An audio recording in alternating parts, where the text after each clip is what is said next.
Yapsak'tan merhabalar. Bugün her zamanki gibi çok sevdiğim bir konuğum var. 44. İstanbul Film Festivali'ni konuşacağız. Kiminle konuşacağız? Elbette film festivalimizin sevgili direktörü Kerem Ayan'la konuşacağız. Ne yapsam içerisinde evet ajandada pek çok etkinlikten bahsediyorum, pek çok şey söylüyorum. Ne yoksak, ne izlesek, nereye gitsek, ne dinlesek. Bugün Ne Yapsak bölümünün haftanın en önemli kültür sanat etkinliği olan 44. İstanbul Film Festivali'ne büyük bir yer ayırmak istedik. Her yıl bunu ben zaten normalde televizyonda yapıyorken şimdi YouTube kanalımda yapmaktan ötürü ve Kerem'i ilk kez de kendi YouTube kanalımda ağırladığım için çok mutlu ve gururluyum. Heyecanla bekliyordum bu anı. Sağ olun.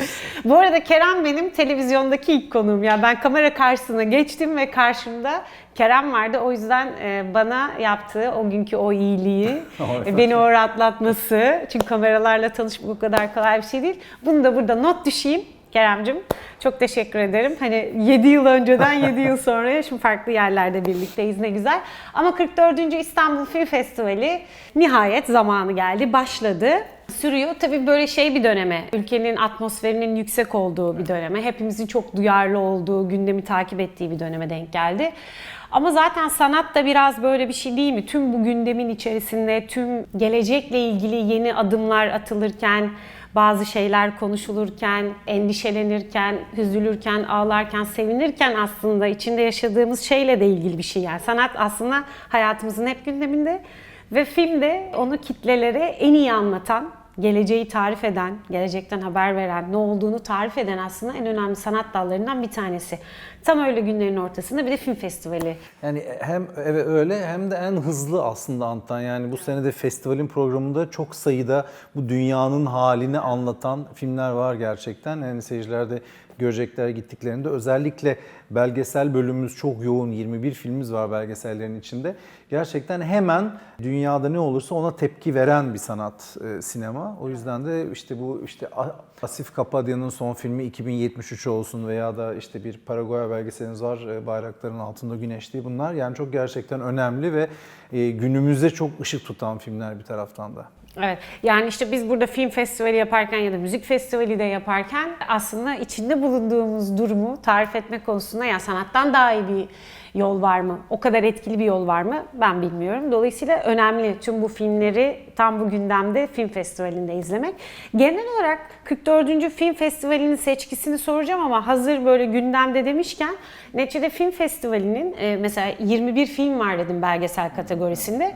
Diğer yıllara göre sanki daha fazla bir seçki var gibi ama bazı bölümlerde az oluyor, bazı bölümlerde çok oluyor. Az olan bölümlerde her sene bölüm açılmayabiliyor. Onunla ilgili de bir eleştiri, bir gündem oluştu. Doğrudur, evet. Yani aynı o senin dediğin gibi biz bu sene biraz daha festivali biraz daha farklı konumlandırmaya çalıştık aslında. Biraz daha toparlamaya çalıştık. O yüzden de az film olan bölümleri kaldırıp o bölümle olabilecek filmleri başka bölümlere koyduk. O yüzden mesela belgeselde bu sene 21 film var. Çünkü Musiki Şinas'ın içindeki bazı filmler belgesellere kaydı. Yine aynı şekilde Neredesin Aşkım ve Çiçek İstemez bölümü de yok. Az film vardı çünkü ortada onlardan bir taraftan da. Hatta en sonunda da açıkladık bugün. Geçen gün 4 tane film olacaktı. Hani onu yapmayalım, hiç 4 film bölüm yapmayıp öbür bölümlere koyalım dedik. Bazen olabiliyor. Yani bazı seneler gerçekten az film oluyor, film olmuyor da olabilir. O yüzden de o programı birazcık toparladık aslında. Önümüzdeki sene de hatta biraz daha mümkünse toparlamak istiyoruz. Yani bu yarışmalar da mesela ulusal uluslararası vardı. Hepsini tek bir Altın Lale yarışmasında birleştirdik. Bunların hepsi biraz daha uluslararası, biraz daha evrensel bir festival olma amacıyla yapılan şeyler. Biraz daha Cannes, Venedik, Berlin gibi büyük dünya festivallerine yaklaşmak için yapılan şeyler ki hatta önümüzdeki sene mümkünse artık Balkan premieri isteyeceğiz filmlerden ki Karlovy ile Saraybosna ile kapışabilelim bu gibi Balkanlardaki festivallerle. Biraz daha dediğim gibi İstanbul Film Festivali'ni biraz daha dünyada yerini daha iyi bir yere getirmek için de uğraşıyoruz. Her yılda bence o amaç için çok büyük adımlar atılıyor ve dünyada da ses getiren bir festival zaten. Neticede 44 yıldır yapılıyor ama Balkanlarla olan ilişki de bence güzel, orada noktayı Evet, güzel evet. Öyle bir tespit şey de etmişsiniz. Çünkü çok onların da önemli festivalleri var. Peki bu film festivalinde, 44. İstanbul Film Festivali'nde hangi başlıkta neler göreceğiz? Öne çıkanlar neler? Hani belki senden böylece bir seçki Evet, gibi de bir parçacık. dinlemiş oluruz. Tabii ki. Şimdi önce tabii ki bizim için en önemli olan Altın Lale yarışmamız. Hem bu sene artık yarışmaya adını verdik, Altın Lale yarışması diye. Hem de 15 film yarışıyor. Bu filmlerin 1/3'ü Türkiye'den, 2/3'ü yurt dışından filmler. Tabii ki şimdi artık bu film yapma işleri birazcık karıştığı için mesela işte Amerikan sinemasını Tolga Karaçelik temsil ediyor. Çünkü Amerika'da film yaptı. İşte Türkiye'de bir İranlı yönetmen Türk oyuncularla Fransa-Polonya ortak yapımı yaptı. Yani para tabii ki bulmak çok zor olduğu için bir taraftan da bu filmlere. O yüzden de hani böyle ortak yapımlar çok fazla olabiliyor. Ama dediğim gibi güzel, yani bize çok güzel bir seçki oldu. O yüzden özellikle Altın Lale yarışmasına dikkat çekmek isterim ben festivalde. Ama Altın Lale hep diyorduk ama bu sefer Altın Lale'yi biz daha böyle official olarak mı söylüyoruz? Orada adı değişen oldu ne? artık. Yani eskiden şöyleydi. Ödülümüzün adı Altın Lale Tamam. ama uluslararası. Şimdi bir yarışma ve Altın Lale yarışması diye onun adını koyduk oraya. Yani. Evet, adını net Aynen. olarak, Ve official olarak bütün koyduk. festivali zaten 3 yarışmaya toparladık. Bunlardan biri Altın Lale yarışması, diğeri Yeni Bakışlar, Yeni Konuş bölümü de Yeni Bakışlar. Sadece Türkiye'den birinci ve ikinci kurmaca ve belgesel ve animasyon varsa animasyonun yarıştığı bir bölüm olacak bu. Ve de ödülümüz zaten vardı ama Seyfi Teoman ödülünü bu yarışmanın ödülü olarak koyduk tekrardan. Bir de kısa film yarışmamız var. Kısa film yarışmamız eskiden sadece ulusaldı. Şimdi artık yarı yarıya yerli ve yabancı olarak beraber yarışacaklar ve benim gördüğüm kadarıyla hatta bu sene seçkiden yerli yapımlar gerçekten harika bir şekilde yabancılarla yarışabilecek durumdalar. Onu da söyleyebilirim, yani gerçekten çok kaliteli filmler var. Onların dışında, yani bu 3 yarışmanın dışında da eskiden dünya festivallerinden diye bir bölümümüz vardı. Onun adı Devre Alem oldu, değişti. Biraz böyle 11 günde devre alem gibi bir şey olacak bizim için aslında. Ondan başka yine biraz korku, gerilim filmlerini toplayan Mayınlı bölgemiz var. Antidepresan var, komedi filmleri ama antidepresan her sene gitgide azalıyor. Biz de çok korkuyoruz ama fazla feel good movie yapılamıyor. Çünkü dünyanın hali belli olduğu için özellikle sanat sinemasını çok etkiliyor bu. O yüzden yine zar zor bulduk aslında filmler ama onlarda da birazcık zorlanıyoruz açıkçası.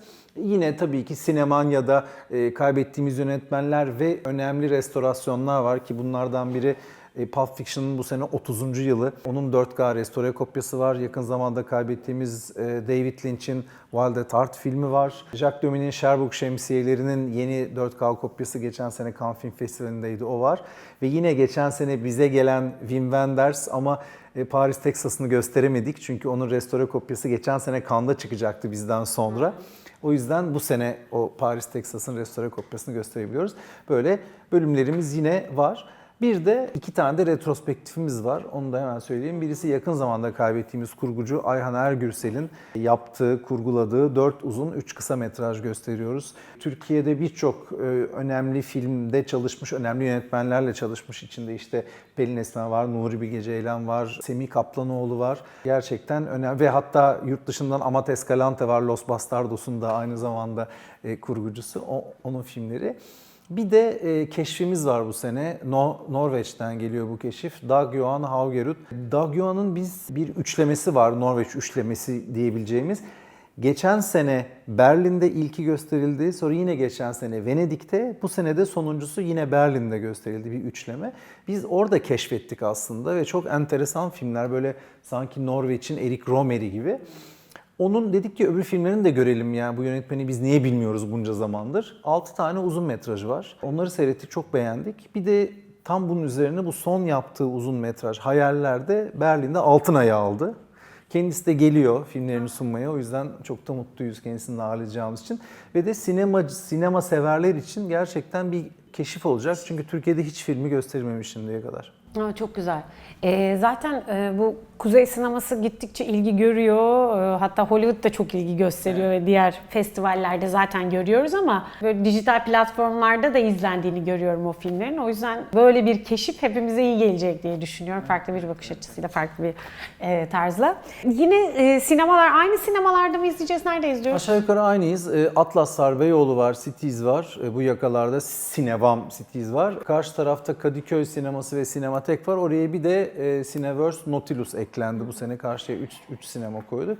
Bu 7 salonda filmlerimiz gösterilecek. Evet, karşıya 3 sinema olması da iyi olmuş bu Evet. arada. Bir de şeyi de hemen söyleyelim bu vesileyle. Normalde biz hep öğrencilere sınırlı indirimli bilet satıyoruz 30 liradan. Bu sene 11, 13, 30 ve 16 seansları 30 liradan öğrenciye sınırsız bilet. Yani istedikleri kadar Yani tüm salonu alabilecekler, öğrenciler de kapatabilir. doldurabilir. Evet, evet, tamamen sınırsız bilet satıyoruz. Bir de ödüllerimiz var tabii her yıl olduğu gibi. Evet. Bu sene Zuhal Olcay'a onur ödülü veriyoruz. Hem kendisi çok sevdiğimiz bir oyuncu hem de festivalimizin bir afişinde de zamanında vardı kendisi. Bu sene aynı zamanda bir de onun oynadığı Kadir İnanır'la başrolünü paylaştığı Ömer Kavur'un Amansız Yol filmini restore ettirdik. Onu da festivalde göstereceğiz. Bir de emek ödülümüz var. O da Gül'ün üstüne. Gül'ün Köprüde Buluşmaların bu sene 20. yılı ve Gül'ün işte en başından beri 18 yıl önce Köprüde Buluşmaların başında olmuştu. O yüzden kendisine de bu vesileyle bir emek ödülü vermek istiyoruz. Evet. Festivalimizin bu sene sponsoru var. Evet, Ne Kolay. 2 senedir Ne Kolay var. Biz de gayet mutluyuz böyle olmasından. Ne Kolay'ın bir galalar bölümünün de aynı zamanda sahibi. Hazır galalardan bahsetmişken açılış filmimiz Köln 75'ten de bahsedeyim. Köln 75 Berlin'deydi bu sene. Oldukça beğendiğimiz bir film oldu. Bu Keith Jarrett'ın efsanevi 1975 Köln konserini anlatıyor. Ve de o konserin nasıl düzenlendiğini anlatıyor aslında. Oldukça tatlı bir film ve de o konseri düzenleyen Vera Brandes diye bir kız var. O zamanlar çok küçük, 17 yaşında bir kız. Ondan sonra da tabii ki böyle bir sanatçı şeyi oluyor. Bütün organizasyonları bu kırlığını yapıyor herkesin ama onun hikayesi aslında. Vera Brandes'in kendisi de geliyor bu arada İstanbul'a. Ondan sonra filmi sunmak için onun da bulunduğu bir soru cevap da yapılacak. Evet, ne güzel. Oldukça zengin her zamanki gibi Güzel bir filmlerimiz film var. festivali. Evet, Ellerine sağlık. Biliyorum sen sadece bir yılla sınırlı değil bu hazırlıkların. Hani bazı film festivallerinin hazırlık aşaması yıllarca sürüyordur. Adımları çok önceden atılıyordur muhakkak ama zaten hani yıllardır İKSV'nin içerisindesin. Onun üzerine artı bir yıl gibi oluyor tüm bunlar. Çok emek verdiğini, tüm ekibin çok emek verdiğini biliyorum. Ama istersen son olarak neticede hani böyle hazır bize elimizde bir ajanda olsun isteriz ya, kolay olsun diye. Orada. Çok güzel filmlerden bahsettin Evet. ama hani ilk 5 ya da ilk 10 yani hiç vakit bulamasanız bile şu filmleri mutlaka gidin diyeceğiniz bir seçki var mı? Kenan Ayan seçkisi. Yani var tabii ki. Hepsi Benim çocuğundur böyle biliyorum çok ama. Hepsi çocuğundur meselesinin ayrı olarak var. Yani yarışmadakileri söyledim zaten. Evet. Onların hepsini biz çok özenle seçtiğim için onlara özellikle birisine bir torpil yapmak istemiyorum. Ama yarışma dışında söyleyeyim Evet. istersen. İşte bu Köln 75 şiddetle tavsiye ediyorum biraz önce söylediğim gibi. Dağdaki Ayı diye bir Fransız filmimiz var. Bir sanki Fransız Fargo gibi diyebiliriz. Biraz kanlı, böyle bir kim kimi öldürdüğü hikayesi ama çok eğlenceli bir film. Onu tavsiye ederim. Biraz önce yine bahsettiğim Bayrakların Altında Güneş adlı Paraguay belgeseli ki aynı zamanda Berlin'de bu sene Fipreski ödülü aldı. Çok önemli bir belgesel. Hiç tanımadığımız bir ülke Paraguay aslında. Ama dünyanın en uzun diktatörlüklerinden birini yaşamış. Onun üzerine yapılmış bir film. Gerçekten çok enteresan ve çok sinemasal bir belgesel bu arada aynı zamanda da. Onu söyleyebilirim. Bir Kanada filmimiz var. Bir Hayatın İzleri diye. Magnum fotoğrafçısı, savaş fotoğrafçısı Larry Towell üzerine bir belgesel. Bu Larry Towell 70 yaşlarında bir fotoğrafçı ve de dünyanın aşağı yukarı birçok yerinde gerçekten yani El Salvador'dan Nikaragua'ya, Afganistan'dan Filistin'e, Ukrayna'ya her yerde bulunmuş bir fotoğrafçı. Müthiş fotoğrafları var. Onun üzerine bir belgesel. Çünkü her gittiği yerde videosuyla bir şeyler de çekermiş durmadan o fotoğrafların dışında ve onu montajlamışlar aslında. Larry Towell da geliyor İstanbul'a. Ona da inşallah bir söyleşi yapacağız. Güzel bir belgesel, onu da söylemek isterim. Hep aklıma belgesel geliyor çünkü dediğim gibi gerçekten çok fazla belgesel olan bir senedeyiz. Bir de üstüne üstlük. Yani enteresandır. Bir tane de Filistin filmimiz var, İyi Bayramlar. Bu Venedik'ten yanılmıyorsam bize geldi. Böyle bir bayram zamanı bir sürü insanların, ailelerin ilişkilerini anlatıyor. İsrail ve Filistin arasında. Yönetmen de Skandar Kopti. Kendisi de gelecek festivale filmini sunmaya. Son olarak da Takipçi'yi söyleyebilirim. Takipçi Lurker. Önce Sundance'deydi, ondan sonra Berlin'de gösterildi. Şimdi de bizde gösteriliyor. Tam böyle günümüz bu sosyal medyasının çok güzel bir eleştirisi aslında. Bir rap yıldızını, pop rap yıldızını takip eden bir çocuğu anlatıyor ve bir şekilde onunla arkadaş olup hayatına girip ve bir şekilde böyle hep orada kalmaya çalışmasını anlatan böyle oldukça enteresan, çok güzel bir film. Bunları da tavsiye ederim ama dediğin gibi hani hepsini seviyoruz aşağı yukarı, o yüzden bu liste uzar gider. Mutlaka. Neticede sen hepsini bakıyorsun, beğeniyorsun, getiriyorsun. Biz de senin seçkinden izliyoruz. Senin için hepsi önemli ama bu söylediğin filmlerde altını çizmek açısından ki gündemi takip ediyor. Tüm bu aslında bahsettiğin filmler, dediğim gibi başında da bizim şu anda ne olduğunu, gelecekte neler olabileceğini görebileceğimiz, anlayabileceğimiz, dünyaya ve şu andaki duruma anlam verebileceğimiz, anlamlandıracağımız filmler. O yüzden sanat ve film çok kıymetli zaten. Güzel bir festival olacak. Pek çok misafirimiz de var, yönetmen misafirler. Bol söyleşili olacak ve aslında o söyleşilerde de kafamızdaki pek çok soruyu kendilerine sorma imkanımız. Senin de onlarla sahnede bizim de izleyeceğimiz şekilde konuşma imkanı olacak. Her şey için çok teşekkürler. Ellerinize sağlık bu festival için de. Seneye 45.'de ama film ekimi var daha var, film ekiminden önce. var. O yüzden görüşeceğiz zaten yine. O da çok keyifli olacak eminim, film ekibi de. Çok teşekkür ederiz. Teşekkür ederim.